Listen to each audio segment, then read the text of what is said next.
Hi, everyone. My name is Laura Borland, and welcome to Gladverse TV, the show in which the silver lining is always our North Star. Today, as part of our Bounceback series, we will be speaking about bouncing back from catastrophic injury. And I'm so excited to introduce you to my guest today. Gabrielle is amazing, and I'll tell you a little bit about her story. So Gabrielle Juliano-Villani is a licensed clinical social worker, owner, and founder of Colorado In-Home Counseling, a thriving group practice serving adults of all ages who struggle with anxiety, depression, grief and loss, chronic health conditions, trauma, life transitions, and stress management. Gabrielle has 15 years of experience working in the field of mental health, helping clients find better work-life balance and creating space for clients to reach their highest potential. Gabrielle is also a contributor and content creator to the Good Heart Collaborative, an app focused on burnout prevention for women, so important, and in helping professions. Gabrielle is passionate about bridging gaps and making mental health accessible to everyone. And when she's not working, she's teaching Zumba or reading a psychological thriller on the beach. Listen, Gabrielle, welcome, welcome, welcome, welcome. This is such an important topic. I can just share anecdotally, my father had a stroke some 18 years ago. He passed away a few months ago, but I just remember how it was such a touch and go moment and what it took for him to claw his way back to some degree of normalcy or new normal. Yes. But it really speaks to me, his fortitude and spirit. And I would love to hear what you've experienced in your practice in dealing with people with catastrophic injuries. And could you explain what that is too? Sure. So when I think of catastrophic, that to me sounds like life-changing. So that's how I think of it, is something that is life-changing. It's not going to get better. It's not going to change. It might be something that might get progressively worse, but it's something that has changed somebody's functioning and impacted their lives. So personally, my mom actually had a brain aneurysm about 5 years ago, and she presents actually really similarly to somebody who's had a brain injury, like a stroke. So that's kind of my own personal connection. In my private practice, since we have a focus on populations of people that have chronic health conditions, I work with this a lot. I see people who have chronic pain, who have multiple sclerosis, who have had limbs amputated, stroke, dementia. So it's a large part of my professional practice as well. Wow, that's amazing. Because it's so varied, I just wanted to get a feel for you. Are there traits that you've noticed among those who respond much more favorably and more positively? Are there things that they are doing that others are not? Yes, there are. So that's a great question. I think usually what comes up for me, and I'm thinking a lot of like my chronic pain clients right now, is trauma. So oftentimes there was a traumatic event, even maybe before they got diagnosed with whatever they've gotten diagnosed with, or before there was an injury. But I will say that the people who are doing well are the people who have the ability to maybe adapt a bit more easily. So, they have been able to implement a lot of the tools that we talk about in therapy, lots of mindfulness, acceptance of where they're at, grieving their old life, and, using this as a way to not maybe feel stuck, but to understand that, to use your words, this is the new normal, and to be able to adapt to that for the future, which is very difficult. I've never heard that term before about grieving your old life. And that is such a powerful way to think about how we deal with change in our own lives, even if it is not a catastrophic event, right? Yeah. In terms of, when we stretch ourselves, when we are moving to the next level or the next best thing, we sometimes grieve the past. And that is such an interesting way to explain what it is like to move through a catastrophic event. I'll share with you just a story that I had. Someone I met on the phone many years ago when I worked in a call center. And it was just one of those things where I was pulling up his account and I was just waiting, for the screens to populate. And he was just sharing with me, it was so casual, but he shared with me that he says, Laura, if you live long enough, you will experience a catastrophic life event, right? But it's how you choose to live with it and how you choose to address it that changes the rest of your life. Yeah. And I believe in that so much in terms of the power of positivity, the power of accepting the now versus the past life, right? Because you can't go back. So what are the steps that you're doing to move forward in a deliberate way to make the best of this new normal and this new situation? Exactly. Oh, I love that. That's a great story. I know. And, it was one of those things, every once in a while you get a message from someone like you were meant to hear that message. I don't know why on that particular day that he said that, but it's one of those things that has stayed with me. And I share that story as often as I possibly can. So I believe that life just drops you little nuggets. Yes. And people were there to just give you a particular message. And on that day, I was supposed to hear that message. So I wanted to speak with you also about the situation, like, for example, with your mom, if you don't mind, in terms of how has she responded to, having this quote unquote setback or life change? Yeah, for sure. It was tough at first. The way that everything happened, it happened really quickly.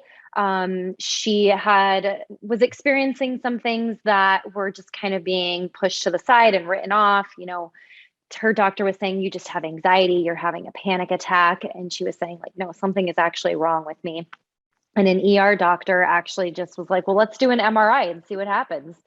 And she had an aneurysm. And, 2 weeks later, she had brain surgery. So it happened very quickly. There was not a lot of time to digest what this meant. And I think also the recovery was a lot longer than any of us thought it was going to be. They usually say like a year or 2 years, but really just now she's 5 years later I think now she's at her baseline. So she's come a really long way. And now we know like this is as good as it might get for now. Her left side is really weak. She can't drive. And it was really hard for her in the beginning, I think, for a lot of people too, to just, again, accept that and acclimate that like, okay, I can't get up and drive to the store anymore. And I have a hard time remembering something you told me 5 minutes ago. Yeah. So really big changes, but she has a really good outlook. And that's really what it was about, was her outlook and the acceptance piece. Like, she's like, I am alive and I am so grateful to be alive, because her doctors tell her all the time, people who have the type of aneurysm that you had, they're not sitting across from me, they're dead. So the fact that you are alive right now it's amazing. I love that story because there's so many similarities in what you're saying in terms of the outlook, right? The mental fortitude to kind of pull through, because my father was the same way. And when he had his stroke, 19 years ago, his blood pressure was like 220 over 190 for like 4 or 5 days. It just wouldn't come down. And so the bleeding on the brain was very much present. And that man, and I say this to honor his legacy, that man clawed his way out of walking with a limp. He learned how to drive. He made sure he tried to absorb as much, because he lost a lot of the short-term memory stuff. But he found himself doing another line of work. He learned the cable business. He just persevered. Wow. And and he passed away in October, but what an amazing example of just pulling through. And never once was there a complaint. Never once was there, even, with what would happen this past year, but him having a terminal illness, never once a day where he was just like, oh God, this is the worst thing, and I'm pissed off, nothing like that. So I believe very strongly in the power of positivity and how that can definitely change your outlook. Oh, I love these stories. I love this, love this, love this. Yeah, it absolutely can. And I think, and I'm sure that you know this, but neuroplasticity is a real thing. You can change the pathways in your brain. So that's not to, I think it's important for us not to discount that, sadness and depression, because those are important feelings too. And, you need to feel those things, but you don't want to get stuck there. And you can build those new pathways, just like, if you're walking in a big meadow of grass and you keep walking down the same path, that grass is going to get worn down. So becomes comfortable and an easy place for you to go to have that positive outlook. I love that metaphor because that actually makes sense, right? When you're going to the first time, you're trudging through very tall grass and, you're trying to forge your own path, but then creating that new path worn over time, right, becomes like hard baked in there. And grass doesn't go there anymore. Yep, exactly. The fine line. Yeah, and the same is true for life. I believe that very strongly. And so you mentioned earlier about mindfulness exercises that a lot of your clients use. Are there preferred ones? Have you found anything that is more common amongst your patients? There is quite a few that I like to do.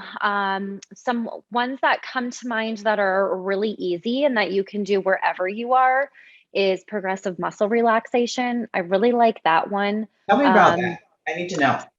Yes. So this is essentially, you can start wherever you want to start. I usually start with the feet, and you're going to tense your muscles for like 10 seconds, like really tense and feel them knotted. I'm doing it right now. Yep, we all do, right? It's so easy. That's why I like to do that. I'm like, great, I'm already really good at tensing my muscles. So you tense them up, you feel that tension, and then you let it go. And then you feel the release and how good that feels to let all of that go. Yeah. And so you can just, you can move all the way up your body if you have time, or maybe if it's like in between, I don't know, if you're ending your shift or starting a shift, whatever. You can just do your hands, just do your shoulders, your feet, whatever works for you. So you can make it as long or as short as you want to. And you can do it anywhere. You can do it on a plane. You can do it at the grocery store. I love that. And what I noticed when you shared that we could start doing it, and I began doing it, I was drawn to the present. Yeah. I wasn't thinking about anything else except that I was focused on my body for that moment.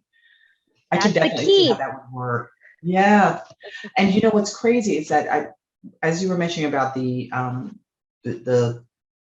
brain aneurysm that your mom had, and I thought about my dad with a stroke, this is one time that journaling might not work, right? It can be frustrating for such a client, such a patient, because it's requiring that they think and then write, and they can't remember and they get frustrated, and I can definitely see where that would not be helpful. However, I do believe that the caregivers in this situation, that journaling can be a powerful outlet for them. And I recognize that because, having had just the experience of being with my parents as they have, been getting older, I know it can be a stressful time. I also know it requires a different degree of patience. Yes. I had to fight through my own impatience with expecting my parents to be the same way that they were when I was younger. Yeah. And not giving them the compassion to honor their aging. And so I think it's so vitally important that, we find ways to treat ourselves with self-love and self-forgiveness for the human experience that we're going through, right? Yep. So we are being drawn in so many directions, and it's not easy to care for parents. And then let's say you still have a family that you have to take care of. That's an additional responsibility, but it comes again with it. I think if viewed in the sense of it being an honor, then I think it changes the dynamic. because Yes, absolutely. how intimate those moments are, how many things you're learning about your mom having had that time. Mm-hmm. You know, it's really just an extraordinary gift. And not only that, too, just to honor yourself. I mean, you're extraordinary, Gabrielle. You're doing yeoman's work. You're taking up, you're dealing with the public. You have taken up a career that requires a giving spirit. And so I'm just impressed by your zen. Thank you. I really appreciate that because as social workers, we don't hear those types of things very often. I So I'm know. It taking ranks it there with in and family I'm holding therapy. it. Yes. Thankless job. That's Yep, what a exactly. professor told me that in undergrad. And he was just, Mhm. I'll never forget it. I go, wow, I agreed to be a family therapist. He goes, Laura, that's a thankless job. You're never right. You never win in family therapy. So I would assume that the same is true when dealing with difficult populations, that it is imperative that you exercise your own self-care. Yes, yes. Oh my God, yes. It's so funny. I was doing a taping of another show, and one of the things I said was that, you know, in the same breath, but this is about mothers, this idea of being that you have to sacrifice for your children is crazy. It is crazy. Like self-love first, 100%, then you have a decent reservoir of positive things you can pass on to somebody else. And the same is true for what you do. Oftentimes people social workers dealing with the public, school counselors, people who are dealing with the care of people who are on the margins, oftentimes forget about their care. Yep. And so the burnout, and you mentioned that too, about the burnout being a real thing. What are some tips you can provide to, let's say, address burnout? Ooh, I have so many. So I'm so excited that people are really talking about burnout more. It's been talked about a lot in social work because we have such a high rate of burnout. Of So course. they always talk about that. And I worked in child protection where it was like obviously very rampant. Yeah. So I'm glad to hear that it's coming up more in conversation in other industries now. And I've been doing a lot of consulting with other agencies and other therapists and doing trainings on it. So I'm excited that we are talking about this more. I have a lot of tips. I think one thing that leaders and managers can really implement is the expectations. So that's one of the biggest things that contributes to burnout Oh, is the expectations are not clear.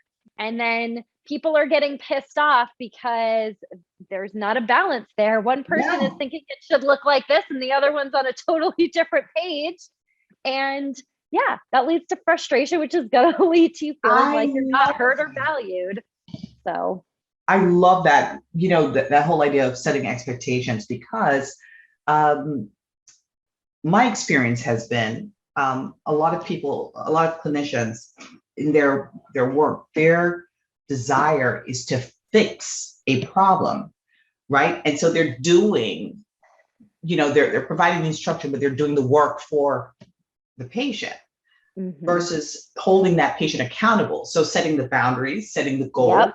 the benchmarks, and then having that client and that patient be held accountable to meet those benchmarks and those particular phases.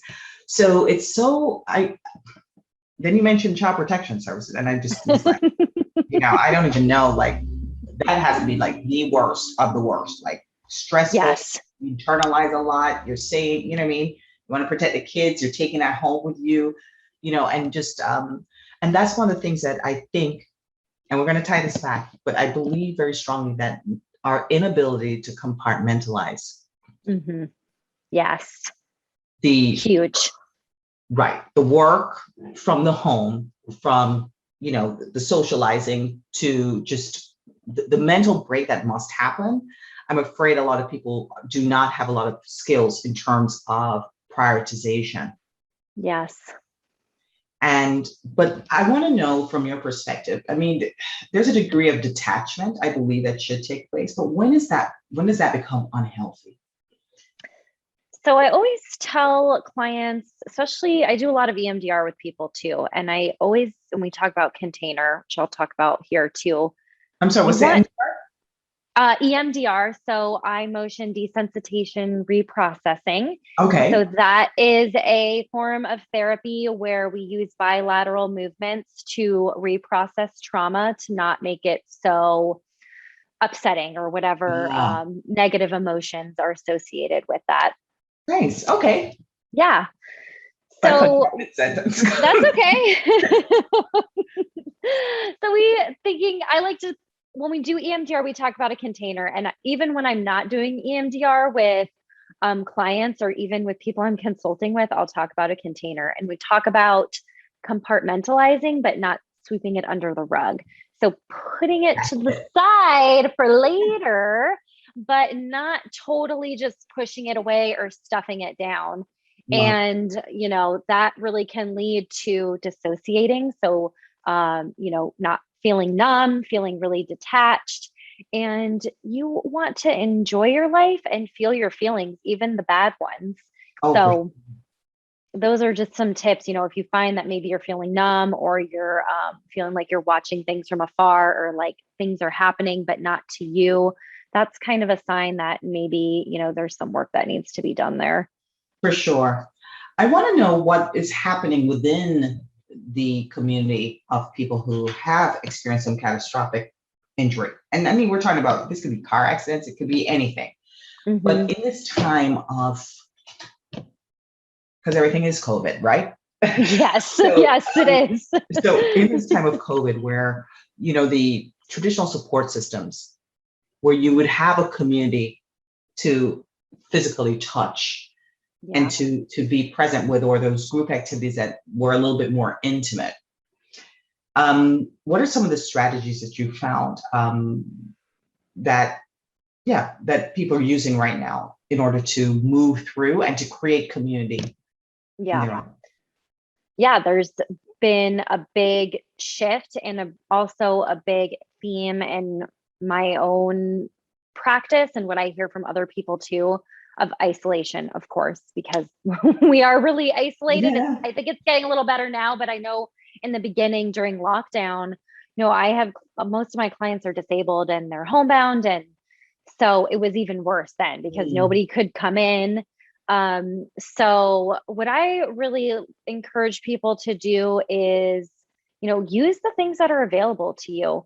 Zoom has been amazing. I know. And I know there is the flip side of like Zoom fatigue also, but it has really, I know me personally, helped connect to people that I really didn't talk to that often, or new people that I've met from other states. And we've been able to build friendships throughout a time when we were really isolated.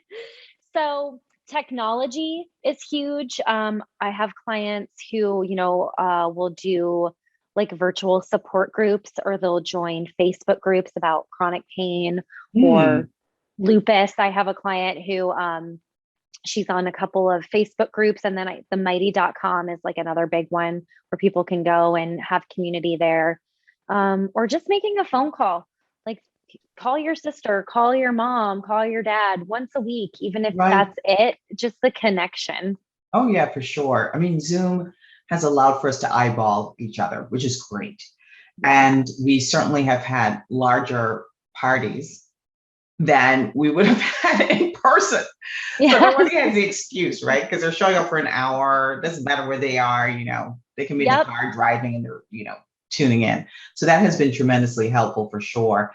And, I think about what you were just saying, but I'm thinking about those clients of yours who are homebound, their therapies, that was probably impacted as well, right? Or their ability to go to a rehab facility and get their traditional, rehabilitation exercises or whatever it is, and not being able to do so because of crowd concerns, because of, all of those things ultimately contribute. But I am so heartened to hear that there is that slow shift, especially of our seniors, to embrace technology a little bit more. Yes. Yeah. Don't worry, my mom still has a hard time with, we're that, Mom, you're on video. Like, she's like, hello? I'm like, Mom, it's a video call. I know. I'm like, I see you like this. I know. Yeah. I'm looking at your ear. So I completely get it.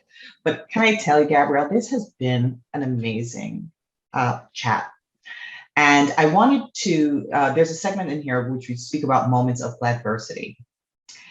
And my Gladversity moment was in sharing my story with my dad, about my dad, and how he just clawed his way and just showed incredible determination and will to make it through on the other side, and held no regrets about that.